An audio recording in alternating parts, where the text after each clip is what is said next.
Olá, o Interesse Público começa agora. Aqui você acompanha reportagens e entrevistas sobre a atuação do Ministério Público Federal na defesa dos direitos do cidadão, do patrimônio público e do meio ambiente. Veja os destaques do programa de hoje. Em São Paulo, a ação do Ministério Público Federal garante acessibilidade a todas as agências do INSS no estado.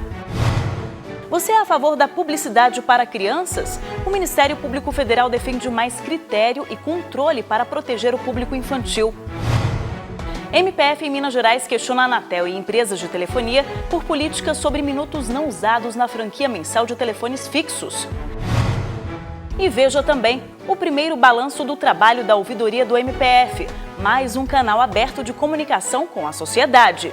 Essas e outras notícias você acompanha agora no Interesse Público, um programa do Ministério Público Federal.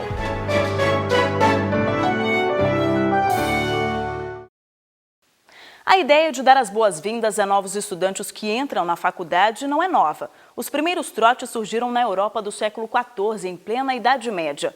A proposta é válida quando feita com humor, mas com respeito, para integrar o calouro no ambiente acadêmico. No Brasil, a maioria das universidades já proíbe os trotes há 40 anos para evitar a violência, mas nem todas conseguem livrar os calouros das brincadeiras de mau gosto dos veteranos. Foi o que aconteceu em Mogi das Cruzes, região metropolitana de São Paulo. Passar no vestibular e entrar na faculdade são etapas decisivas na vida de todo estudante. E é justamente nesse período que acontecem os tradicionais trotes universitários. A brincadeira tá super saudável, a gente só foi pintada, não teve nenhum trote violento. É bom que daí já conhece as pessoas novas, os amigos. Só veio o pessoal que quis mesmo. Organizado pelos veteranos, o trote é feito para receber os calouros. As atividades consideradas brincadeiras têm por objetivo integrar os novatos com os demais alunos da faculdade, como explica Fernando Barros, veterano da Universidade de Mogi das Cruzes. A gente traz o pessoal aqui para beber um pouco com a gente, brincar um pouco, pegar dinheiro e para conhecer a galera, porque aqui no trote eles já estão conhecendo todo mundo que é do diretor acadêmico e tudo, e daí eles vão se chamar para as festas, para jogar bola com a gente, para fazer tudo, mais para enturmar mesmo. Nada de violência, nada de pessoal que, a gente é a favor do trote amigável, entendeu? Quem quer participar, participa, quem não quer, não participa, quem quer beber, bebe e assim por diante. Esta psicóloga afirma que o comportamento dos jovens nesse ritual de iniciação acadêmica tem justificativa de afirmação. A pessoa que aceita o trote, na verdade, muitas vezes, ela aceita porque ela é obrigada a aceitar, né? Porque ela tem que fazer parte de um grupo, ela tem que ser aceita nesse grupo. Mas muitas vezes também porque ela tem a ideia, a sensação de que ela está fazendo parte de um novo status social, que é esse contexto, esse novo contexto na vida dela, que é o contexto acadêmico. Mas nem todo aluno novo quer participar do trote, porque acha que a prática ultrapassa uma brincadeira. Não, eu não quero passar, tenho medo disso. Sei lá, não quero ser pintado, não quero que jogue a farinha em mim, eu vou ficar muito triste. E brincadeira não foi o que aconteceu em 2010 na Universidade de Mogi das Cruzes. Calouros do curso de medicina foram retirados das salas de aula e levados em um ônibus para um sítio, onde foram submetidos a diversos tipos de violência, constrangimento e até agressão física. Este não foi o primeiro registro de trote violento envolvendo a UMC. Em março de 1980, um calouro do curso de medicina morreu. Segundo notícias publicadas na época, o estudante não aceitou que o cabelo fosse cortado por veteranos e foi agredido com socos e pontapés. Para evitar que trotes violentos se repitam, o Ministério Público Federal em Guarulhos moveu uma ação civil pública para cobrar da Universidade de Mogi das Cruzes medidas urgentes para acabar com a violência na recepção aos calouros já a partir deste início do ano. O MPF pede também a condenação de 3 estudantes e da própria UMC ao pagamento de R$400 mil de indenização por danos morais coletivos.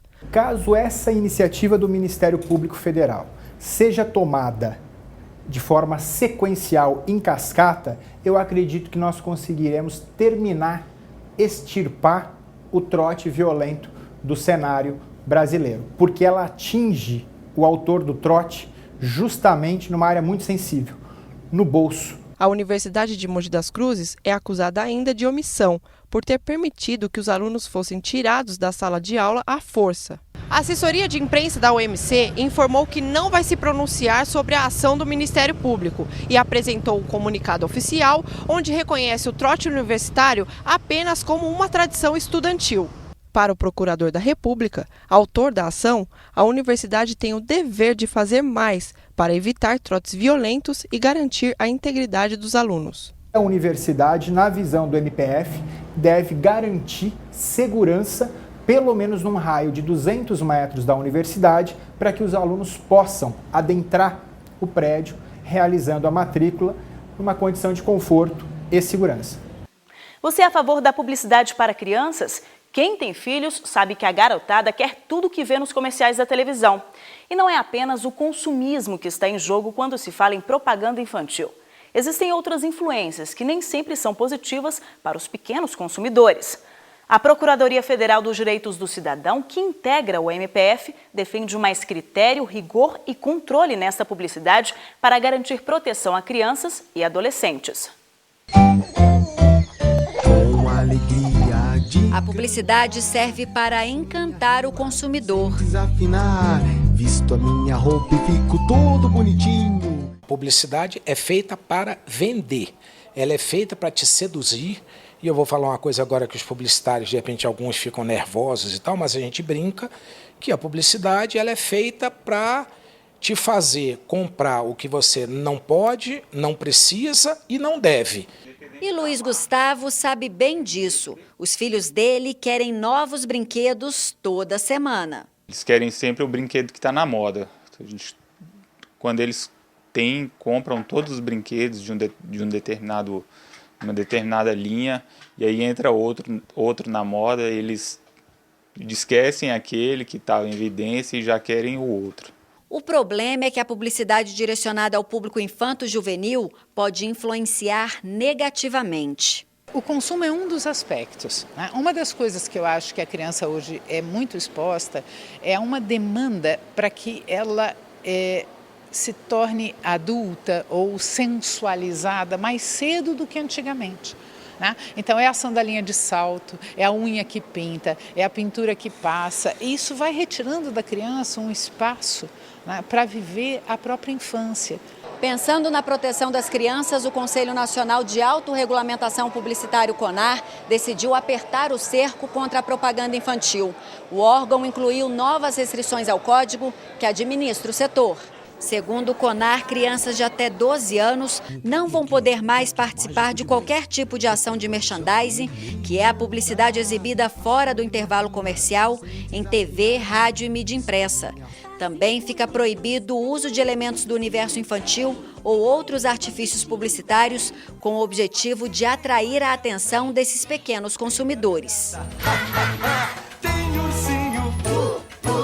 As novas orientações estão de acordo com o posicionamento da Procuradoria Federal dos Direitos do Cidadão, que faz parte do Ministério Público Federal. Nós entendemos que as crianças e adolescentes, especialmente crianças até 10 anos, estão numa situação de extrema vulnerabilidade e elas não têm condição, per si, de verificar o impacto dessa publicidade. E nem têm ainda a noção do valor do dinheiro para poder compreender o quanto custa a aquisição desses produtos para o orçamento familiar. O Sindicato dos Publicitários aprovou a iniciativa. E eu acho que o CONAR está agindo corretamente. A gente tem que olhar com mais cuidado principalmente para a publicidade infantil. No ano passado, a PFDC promoveu em Brasília uma audiência pública para colocar em debate um projeto de lei que tramita no Congresso Nacional com o objetivo de criar normas para regulamentar o setor. Mas o texto originário é polêmico, já que prevê a proibição total da publicidade para o público infantil e também a participação de crianças em comerciais. Para o Procurador Federal dos Direitos do Cidadão, as recomendações do CONAR podem reabrir as discussões sobre a urgência de um marco legal da comunicação social no Brasil. Nós achamos que é preciso ter um marco legal, é preciso que haja que alguns avanços de legislações de outros países sejam incorporados e, principalmente, que as boas práticas que foram assimiladas durante esse tempo todo, né, desde a Constituição de 88, sejam incorporados dentro dessa nova lei. No próximo bloco, em São Paulo, a ação do Ministério Público Federal leva acessibilidade a todas as agências do INSS no estado. É daqui a pouco.